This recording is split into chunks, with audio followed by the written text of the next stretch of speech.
recap from my last video.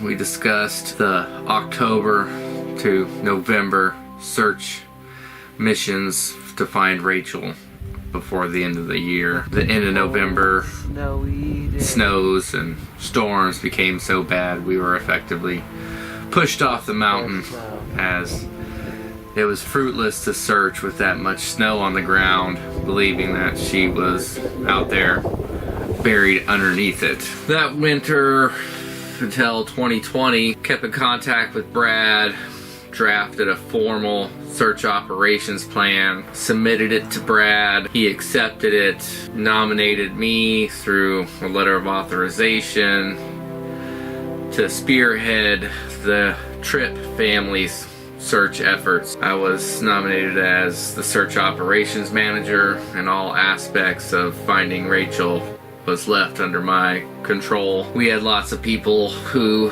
came over from Spokane to help search in 2020, but the first thing was waiting for snows to melt. Up here, even though it's beautiful down here in May, you can go up to 4,500 feet and there's still multiple feet of snow, still snowing sometimes. You never know what the conditions are or can. In May, which is usually the beginning of snow melt, we started to go up and conduct environmental analysis on the area, checking snow depth, snow melt,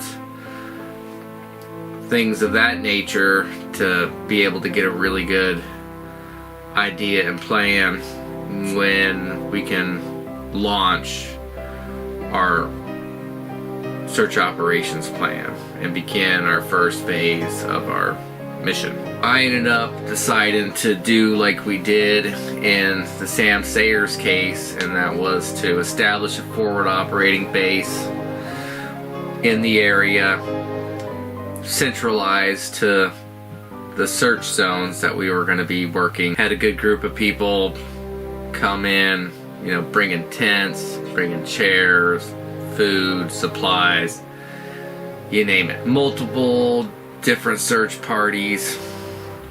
It wasn't until July enough snow was melting and melted that it was effective to start searching. July 8th was the beginning of our operational phase for the year, and our main focus was the boulder field and the surrounding area within 0.3 miles of the trail. There were thousands of rock hollows, openings, crevices where someone could get into, hide from the elements. And originally that's what I surmised as what might have happened to Rachel, was that she was traveling through deep snow in these boulder fields, ended up post-holing through the snow and maybe injuring her leg, being up there in the high winds and the snow and the cold, that she would have sought immediate shelter. And out there in the boulder field, immediate shelter would be under a rock. Since she didn't have any of her gear in waterproof bags, waterproof jackets or pants, she would have been completely soaking wet, not being able to last long in those elements with the gear that she had. So in July, we searched all month, clearing as much ground in the boulder fields as possible. Turned up some items here and there that we couldn't determine if they were Rachel's or not. In July, we came down from a search for our weekly rotation. Myself and others, Clay and others, would stay on the mountain for 3 or 4 days, come down for a couple days, go back up for 3 or 4 days, and that's how we operated up there. Staying on the mountain, searching throughout the day, then coming back to the forward operating base, only coming down when we needed to get more supplies, make some social media posts, and visit our families. On July 9th, we were coming down from Hidden Lake and noticed a search and rescue operation happening on the Skagit River there in Marble Mount. By the time I got home, there was a message from a family member of Sage Adams requesting our assistance. Apparently, Sage, who was a 10-year-old boy, was kayaking on the Skagit with his father and went through this is the first class 4 rapids in a lake kayak. Father was in one, just Sage was in another. Wells in there. They both ended up going in the water. Troughs. The dad made it out, but Sage was never found. Search and rescue ended up searching for 3 or 4 days. Hovercrafts. I think they had some divers out there. Sonar. No Sage. Me and Ryan, we went up there and we knew that they searched a lot of the river and the west bank of the Skagit, but there wasn't a lot of searching done on the east bank. And the reason why is that on the east bank of the river, there's no access to it from where he went missing for 7 to 8 miles. 8 miles south is Marble Mount, the only access to get on that side, or 8 miles north from New Halem to get on to that side. Well, we ended up borrowing a raft from a friend and rafting across the Skagit, set up a camp, searched. We found where the father came out of the river. No signs or clues of Sage. You can just feel the, not just the sadness, but the terror in that area. Me and Ryan, we could not stop shedding tears and crying because we're both fathers, knowing that, you know, what this little boy experienced was the most terrifying thing that you could experience as a human being, let alone a 10-year-old boy. We ended up building a stupa for him. We dedicate this stupa prayers, to Sage searched Adams. for 3 days. Nothing was found.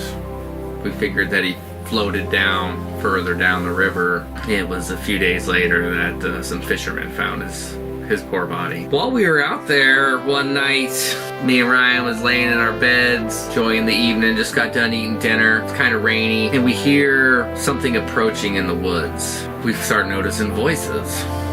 So we call out, "Hey, who's out there? Identify yourself." They responded, We're looking for Sage Adams. He's my son." And we came all the way from New Halem, so they ended up showing up at our camp, came into camp, sat down, talked, got some inside information of what went down. Sage's father was there, 2 other of his friends, and they informed us that they just hiked like 7-8 miles from New Halem.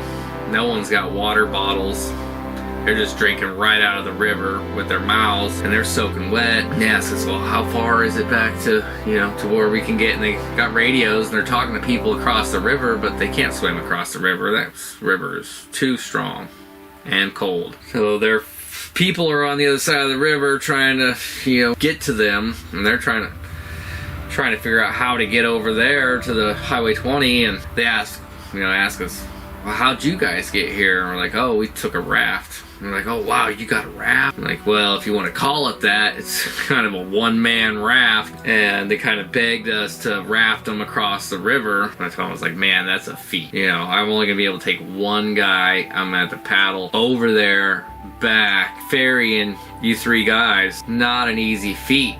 You know, oh man, we'd do anything. We'd be so appreciative if you can get us across there. We just don't have the fortitude to make it to Marble Mount.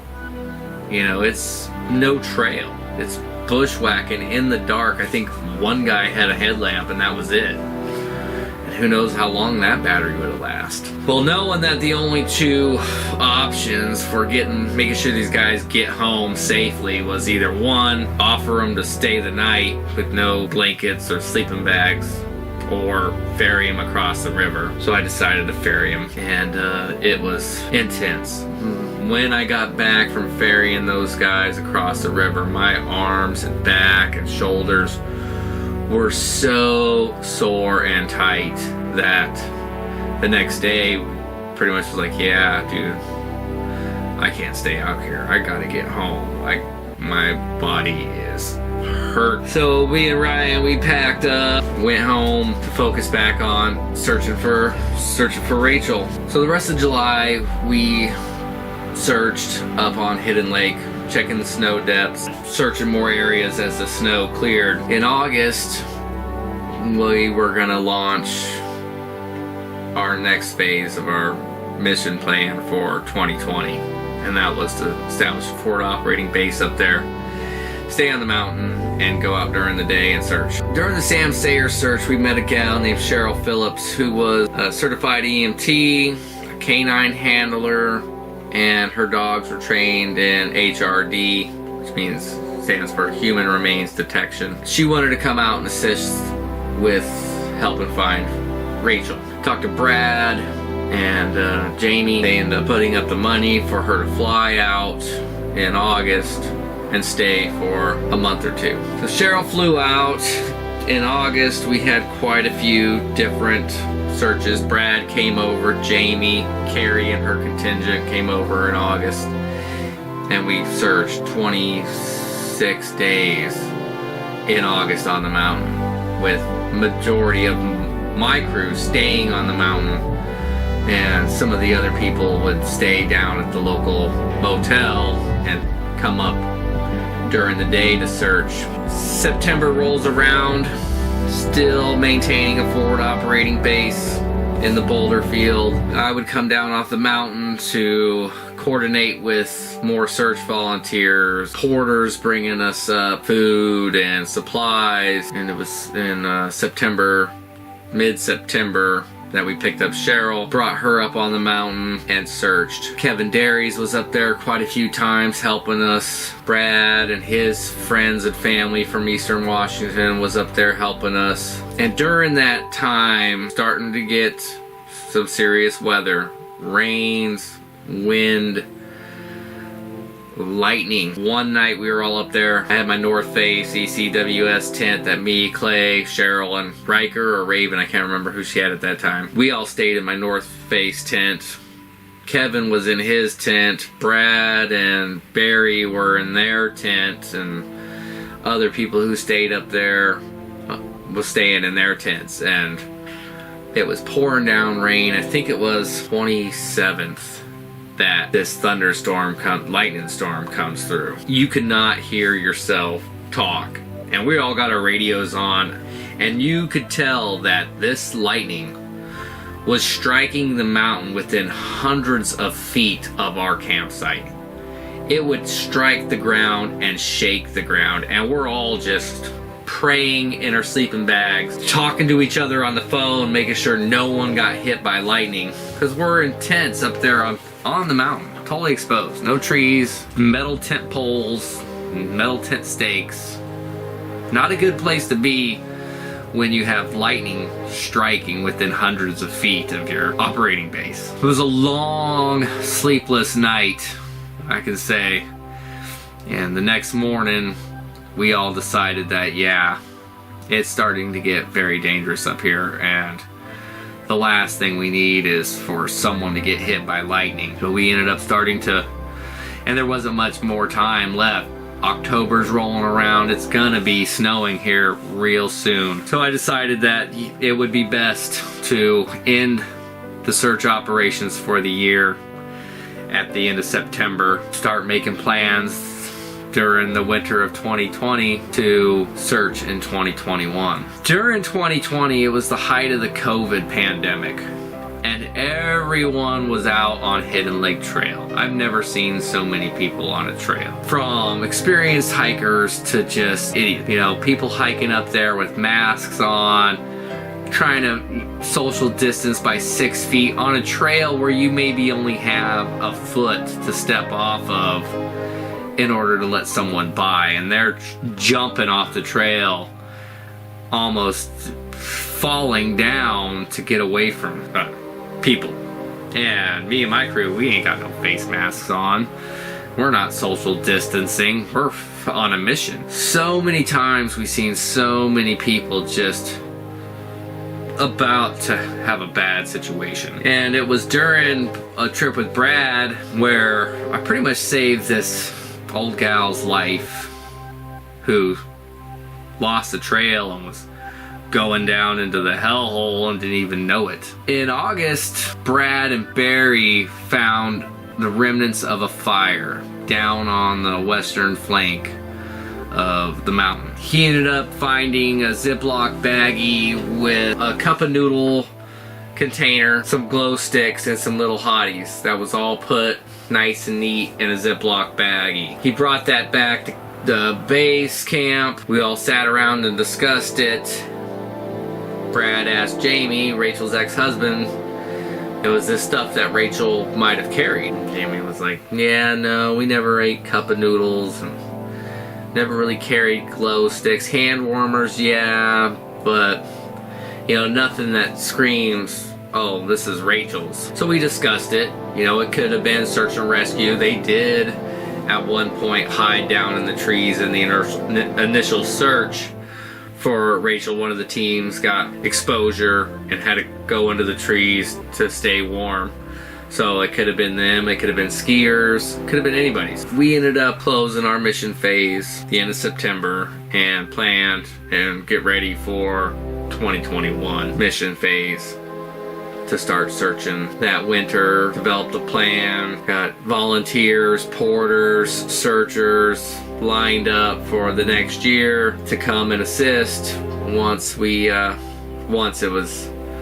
snow was melted and we were able to effectively search up there for Rachel. There was a lot of tribulations that took place during 2020. Many close calls. No one was ever injured, thank goodness. I think that year, 2020, really solidified how easy it is for unfamiliar people to get in trouble in the wilderness, whether it's during the summertime, during the winter time. If you do not have the experience to survive in any environment, honestly, you don't belong out there. We've seen women carrying backpacks for guys, people with grocery bags filled with water just tied on the outside of their backpack with a hose into it for water. People hiking in sandals. We just could not believe the type of people who were out there. People who do not belong out there. People missing the trail and just start walking off into the woods. And there was a few times where we had to call out and be like, hey, where are you going? Oh, I'm trying to make it back to the trailhead. Trail's up here. You're not going down the trail. You're going down a gully that's gonna go cliff out, and by the time you realize that you're going the wrong way and you have to come back up, you're already out of water. It's already going to be late and dark, and you're going to be trapped up here on the mountain. And there was a couple times, one in particular, where a man and a woman went up, got caught up real late, coming back down with cell phone camera lights, and just by chance a ranger was coming up there, met some people on the trailhead, and they told him, like, yeah, our friends are lost up there, we're waiting for them. So he went up and he ended up finding them, got them back off the mountain, thank goodness. But it's chaos up there. All of 2020 was just chaos with the amount of people who was out there, and we were just trying to find Rachel. It was just hilarious. These people, oh, you're gonna love it when you get to the top. Oh, not much further. All the outdoor hiker little quips and sayings or icebreakers. Oh, you're not that far away. And it's like, dude, girl, if you knew how many miles I put on this mountain off of the trail, you wouldn't say crap to me. I mean, I am the king of this mountain. I have so many miles off trail. I don't even count my trail miles. That's frivolous. That's pointless. If I'm on a trail, it's not searching. I don't count those miles. I don't count that time. I don't count it until I step off the trail and go into the belly of the beast. So when you hear me talk about all my miles, that is excluded. And another thing is not only the amount of miles and time I put in, but the other people who are out there searching with me. There are hundreds and hundreds of miles that were searched off of trail. And in the pictures that you see of my tracks, that's just my track. But within 100 feet, maybe 100 yards, there's someone on my left and someone on my right, and then there's someone on their right or someone on their left. So the amount of ground we covered in 2020 was astronomical. Being out there in the boulder field in the height of summer was being on a mirror underneath a magnifying glass, just getting burnt, water sources drying up. It was pretty brutal. 2020 flies, mosquitoes, just outrageous. Luckily, when we were in camp, we had a really nice setup, bug nets, little portable air conditioning units that you use a frozen pack and it just blows air and mist. Nothing fancy, but it was enough to keep you cool. And where we set up our operating base was next to a really good spot that was hidden from the sun for a good snow pack that lasted quite a long time there, where we were able to draw not only our source of water from, but freeze or cool down our little AC unit pack. But we had a lot of fun. We made sure to have fun. Some people disagree with it, but morale out there is very, very important to keep people's morale up. So you have to have gotta have a light heart. You gotta focus on positive things, because if you focus on all the suffering, you won't last long. One person one time, the flies were so horrible. They're like, man, if I had a gun, I'd shoot myself right now. Thank goodness they didn't have a gun, because they were serious about that. Next video will be 2021, the year we do finally find Rachel, and the circumstances surrounding that is a little outrageous in a sense, but fortuitous at the same time. So look forward to that. Thanks for watching these videos. Thanks to all the people who have supported us over these years, searching for Sam, Rachel, Sage Adams. And in 2021, we also pick up more search missions while we're searching for Rachel. But look forward to that video. Thanks for watching. If you haven't subscribed, please subscribe. Videos like this one explaining what we do in the woods to find those who have missing loved ones still lost out there. They only will be found if there are boots on the ground continuing to search for them. If you do that, if you search and don't stop, your loved one will be found. Thanks again.